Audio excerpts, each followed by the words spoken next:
Bueno, nosotros en la industria de la construcción, no específicamente en la Cámara, hemos tenido una serie de problemas de integridad, de problemas éticos, que han asolado a toda la industria.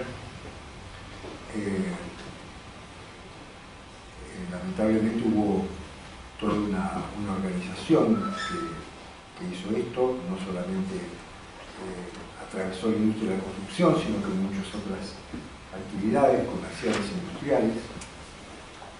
Pero bueno, lo que está en cuestión es la industria de la construcción. Nosotros en la Cámara lo primero que hemos comprendido es que más allá de las determinaciones morales, que por cierto son muy importantes, son decisivas, desde el punto de vista de los negocios, hoy en día es cada vez más difícil hacer negocios sin un compromiso ético muy profundo. O sea que más allá de las convicciones éticas de cada empresario, hay también un problema de factibilidad. Cada vez más el crédito y los factores que están alrededor de las empresas y que permiten que las empresas funcionen y crezcan, exigen comportamientos éticos mejores. De manera tal que este es un primer punto al cual los empresarios deben digamos, aceptar y comprender. El otro tema que hemos visto en líneas generales es que existe un sistema de reglas morales y de reglas éticas que es casi universal en Occidente y que todos aceptamos como buenas. El problema es el conjunto de reglas informales, es decir, el seguimiento que tiene la sociedad o la proximidad que tiene la sociedad respecto del conjunto de reglas formales. O sea que, en definitiva, la ética y la integridad son una función diferencial de la relación existente entre lo que hace la sociedad y las reglas que la sociedad proclama que tiene. Hay una estadística que nosotros hemos visto que es interesante. Casi todos los países de América, en cuanto a cuando se les hace la pregunta a las sociedades, ¿no? ¿Por qué no denunciarían un hecho de corrupción? ¿Por qué no lo denunciarían? Las personas que contestan, en casi todos los países menos desarrollados, contestan que les dan miedo las consecuencias en el orden de entre el 40 y el 50%, y que no serviría para nada en el orden también del 40 y el 50%. Hay dos países desarrollados, Estados Unidos y Canadá, donde la respuesta al me da miedo las consecuencias son mucho más bajas. En Estados Unidos solamente el 20% tiene miedo de las consecuencias y en Canadá solo el 16% tiene miedo de las consecuencias. ¿Esto qué es lo que está indicando? Está indicando claramente que los parámetros formales de la ética están mucho más cerca del ejercicio práctico de la ética que hace la sociedad. Por eso las personas no tienen miedo de las consecuencias al denunciar. Aunque, como vimos recién, son muy escépticos a la hora de pensar que eso va a provocar un cambio. Entre el 40 y el 50%, y eso también pasa en Canadá y en Estados Unidos, igual que en el resto de América, la gente cree que eso no va a servir para nada.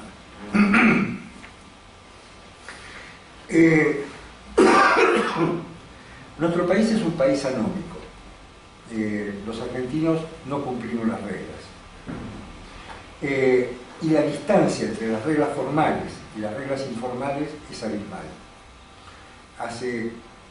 En 2001, en una gran crisis, la gente cruzaba, cortaba las calles, por supuesto estaban sufriendo una enormidad. Cualquier tipo de ese acto de alguna manera se comprendía o se justificaba. 20 años después seguimos cortando las calles por cualquier pavada y ya no hay proximidad entre el sistema de reglas formales y el sistema informal. A nadie se le ocurriría que se pueda castigar a los 30 tipos que cortan en una calle y no dejan que pasen 5.000 personas que van a trabajar. Este es un ejemplo mínimo, ínfimo, de a qué punto ha llegado la anomia en nuestro país. Y hay otra cosa peor, que es que la anomia ha sido creciente. Los que están de la mitad para adelante de esta sala, todos recordamos que la anomia era mucho menor cuando nosotros éramos más jóvenes. O sea, que las reglas se cumplían más. Nunca fuimos un país de caballeros éticos, pero éramos un poco mejores. Esto es nuestra responsabilidad, por supuesto, no de la responsabilidad de los que están de la mitad para atrás de la sala. Es nuestra generación la que ha generado este problema. Bueno, en la Cámara, ¿qué es lo que hemos hecho? Bueno, por lo pronto, formular una estrategia de transparencia básica, que es la que se conoce en general en casi todo el mundo de Occidente, que es, en definitiva, que la corrupción es una función de la discrecionalidad y de la transparencia. O sea, cuanto más transparencia hay, menos corrupción hay. Cuando los actos se ven, hay menos corrupción, y cuando los actos son menos discrecionales y están más reglados, hay menos corrupción. Con estos dos paradigmas hemos tratado de actuar hacia adentro nuestro y falta hacia afuera. Y así que esta charla, muy breve, va a tener esos dos capítulos. ¿Qué hicimos hacia adentro? Hacer cosas hacia adentro es fácil. El asunto es cambiar la realidad que está afuera. Hacia adentro, nosotros hemos tomado la ley 27401, a donde dice que las organizaciones o las empresas pueden tener programas de integridad. Pueden es un sofisma, porque de verdad una de las eximentes de delito es el tener un programa de integridad, con lo cual si uno quiere estar fuera del marco del delito, tiene que tener un programa de integridad. Así que hemos adoptado un programa de integridad. Hemos tomado una consultora muy importante, la Big Four, la que tiene más prestigio en el tema de integridad, para que nos asesore y nos guíe en todo este asunto. Hemos hecho un código de conducta que ha sido votado por todos y cada uno de los socios de la Cámara. Se hacen capacitaciones periódicas a las empresas pymes no tienen tantas facilidades para tener programas de integridad, de manera tal que hay que estructurar capacitaciones para que cada uno pueda acceder a los programas de integridad a los cuales realmente tiene posibilidades. Hemos abierto una línea de denuncias con protección para los denunciantes. Se investigan los hechos denunciados. Hay un oficial de cumplimiento totalmente independiente que se ocupa de los problemas de integridad en la Cámara. Hay un consejo asesor que está formado por el presidente de Poder Ciudadano y dos expresidentes extranjeros, ellos uno de la Confederación Internacional de la Industria de la Construcción y el otro de la Federación Interamericana de la Industria de la Construcción, uno es chileno, el otro es uruguayo. Son dos personas ya retiradas, de un enorme prestigio en la industria de la construcción. En definitiva, se han llevado a cabo todos los procedimientos y seguimos en esta evolución porque recién hemos empezado. Esto empezó cuando yo asumí la presidencia, eso fue en noviembre del año pasado, fines de noviembre del año pasado, de manera tal que es muy reciente. Todo esto lo hemos hecho, yo diría casi vertiginosamente. Nos falta aprender mucho, nos falta entender mucho de todo esto. Queremos recorrer el camino lo antes posible, porque hemos sido parte de un lío considerable.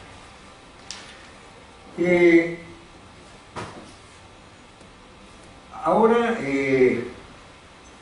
viene la segunda parte, o sea, las organizaciones, sobre todo las que trabajan con el Estado,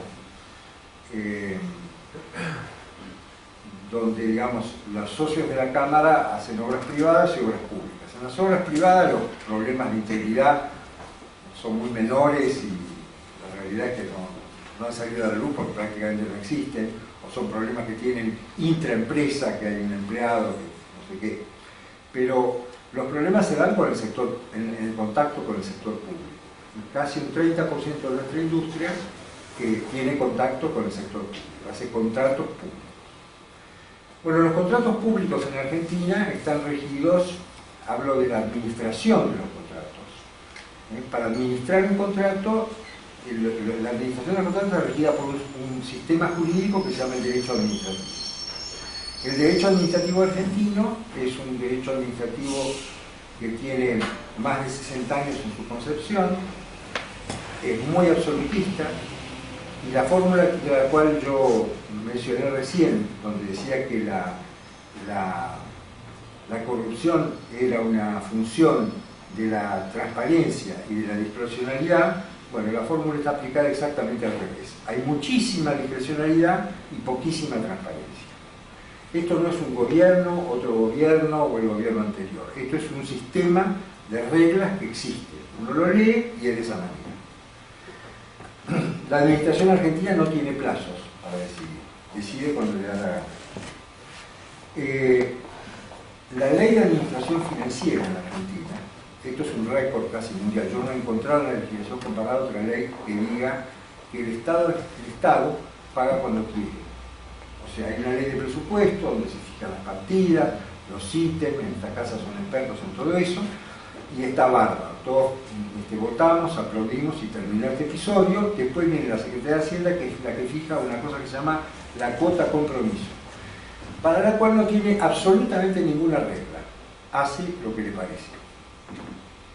No está sujeta a contratos. O sea, el hecho de tener un contrato no pesa nada frente a la potestad absoluta de la Secretaría de Hacienda. De manera tal que normalmente, con las dificultades macroeconómicas que tiene nuestro país, las administraciones siempre les falta plata. Porque además, como todos ustedes saben, lo primero que se corta en Argentina, cuando falta el dinero, no es la inversión, no es el gasto, siempre es la inversión. De manera tal que, en general, la obra pública es víctima del recorte. ¿Cuánto vale el puesto del funcionario que decida quién le paga primero? ¿No? Porque tiene la más absoluta discrecionalidad de pagarle a quien le da la gana. Hoy también, después de los cuadernos, antes de los cuadernos, mucho antes de los cuadernos, siempre ha sido igual desde esta ley de administración financiera. La realidad es que, como yo les dije recién, en la legislación comparada yo no encontré ninguna ley de administración financiera de un Estado de Occidente que diga que el Estado puede pagar cuando le da la gana. El otro tema es, particularmente, y estamos hablando de la industria de la construcción, los contratos de construcción son de muy largo plazo. Son contratos que duran 2, 3, 4 años. En nuestro país vivimos en crisis macroeconómica atrás de que cuando estamos saliendo de una crisis macroeconómica, en realidad estamos preparando otra que va a estallar 6, 7 años después. Cada vez el plazo es más corto. Todo esto repercute en los contratos de obras públicas porque naturalmente no hay ningún sistema que pueda ajustar los precios a semejantes condiciones. Por otro lado, los contratos, sobre todo los contratos de ingeniería, los caminos, las represas, se ejecutan en la naturaleza. Y la naturaleza cambia todo el tiempo. Desde que yo ejecuté un proyecto hasta que lo hago, la naturaleza seguramente cambió. Ahora, desde que yo ejecuto un proyecto hasta que lo construyo, ese plazo es breve, bueno, el cambio es poco. Pero si el plazo es larguísimo, porque resulta que siempre tengo crisis económicas y no tengo la plata para afrontar el proyecto, cuando voy a usar el proyecto que tiene 9 años de viejo, la naturaleza es otra y la obra que hay que hacer es diferente. ¿Por qué explico todo esto? Porque todo esto implica discusiones con el sector público. ¿Y cómo se arreglan estas discusiones con el sector público? Bueno, el sector público decide lo que le parece. Que sí, que no, que más o menos, lo que le parece. lo que le parece al sector público, a mí como contratista me puede parecer mal. Muy bien, ¿qué tengo como recurso? Un juicio contencioso administrativo que dura entre 10 y 15 años. Entonces quiere decir que ese funcionario tiene un poder absoluto. Y ustedes recuerdan que había un sujeto que se llama Lord Acton, que pasó a la celebridad por haber dicho que el poder corrompe y el poder absoluto corrompe absolutamente. Entonces el funcionario que tiene, digamos, una decisión que va a ser sujeta a revisión dentro de 10 años, cuando quizás ya ni siquiera esté la administración, tiene un poder absoluto sobre el contratante privado. Entonces la realidad es que, por un lado, está lo que nosotros podemos hacer en el sector privado para prevenir desvíos de la integridad. Y por otro lado está lo que tenemos que hacer, los que contratamos con el Estado, lo que tenemos que conseguir que el Estado haga para que realmente estas desviaciones no se produzcan, que no se produzcan más. Es muy difícil la disyuntiva de quien tiene un contrato grande y una discusión importantísima en la que le va a la compañía cuando le dicen que para tal cosa le piden tal otra. O al revés, él, sabiendo la discrecionalidad que posee el funcionario, se le ocurre el negocio de ofrecerle tal cosa para que el funcionario decida algo que está mal, porque total, eso se podrá revisar dentro de 10 años. Es más, si él no protesta no lo va a revisar nadie. Entonces, la estructura de la administración tiene que cambiar. Las propuestas para cambiar la estructura de la administración, muy breves, son dos. Y además son simplísimas, existen desde 100 años. Si uno quiere que estas cosas no pasen, es facilísimo. Una es poner tribunales arbitrales en todos los contratos, como se ha hecho con los recientes contratos de participación público-privada. Con eso la decisión en vez de 10 años tarda 4 meses. Y nadie tiene ningún poder absoluto. Lo otro es un instrumento que se usa en muchísimos lugares, que se llama boleta de crédito, donde cuando la administración no puede pagar, emite una deuda flotante al siguiente ejercicio fiscal que se compensa con impuestos. De manera tal que, en definitiva, el señor que está haciendo el contrato siempre cobra, porque eso lo descuenta en el mercado de capitales, y este asunto ha terminado. ¿Por qué no se adoptan estas cosas en el sistema de administración de contratos de Argentina? Yo no pienso que haya una finalidad de enriquecimiento ilícito y una cosa. Pienso simplemente que en nuestro país existe un culto al Estado. El Estado pesa el 47% del PBI en Argentina. 47%. Hace 15 años pesaba el 27%. A los argentinos nos parece que el Estado siempre está bien, y a los políticos argentinos les parece que el Estado tiene que tener mucho poder y que hay que defenderlo, cuando en realidad hay que defender a los individuos del Estado. Y esta concepción que tenemos en Argentina dentro de nuestra política, dentro de nuestra ética, dentro de nuestra manera de creer, es la que lleva a un Estado que tiene esos poderes tan extensos que ya casi ningún Estado de Occidente ostenta. Ustedes fíjense que para los contratos donde tiene que haber financiación externa, porque digamos, nosotros hemos hecho esfuerzos, al revés de todo el resto de los países que hacen esfuerzos para tener un mercado de capitales grande, nosotros hemos hecho todos los esfuerzos posibles para ver si lo destruimos. Lo hemos conseguido. El mercado de capitales de Argentina proporcionalmente es uno de los más pequeños de América Latina, proporcionalmente al tamaño de su economía.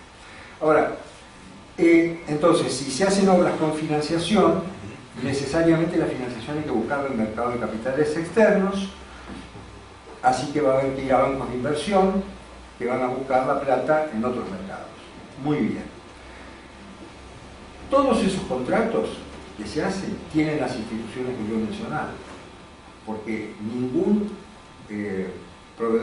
ningún financista internacional se va a someter a juicios que duran 10 años, ni a una ley de financiera que dice que yo pago cuando quiero. Todas estas cosas no existen. De manera tal que cuando Argentina necesita plata del exterior, todo esto inmediatamente se corrige. De manera tal que, bueno, como resumen, porque ya creo que se acaba el tiempo, en el sector privado, que tiene un contacto muy fuerte con el sector público, la integridad y la ética de los negocios es necesariamente un diálogo. El sector privado, impulsado por su convicción o por la ley 27401, lo que cada uno prefiera, está haciendo todo lo posible por llegar a esos niveles. Pero si no hacemos un cambio importantísimo en el sector público, va a ser muy difícil que los resultados que se quieren se consigan.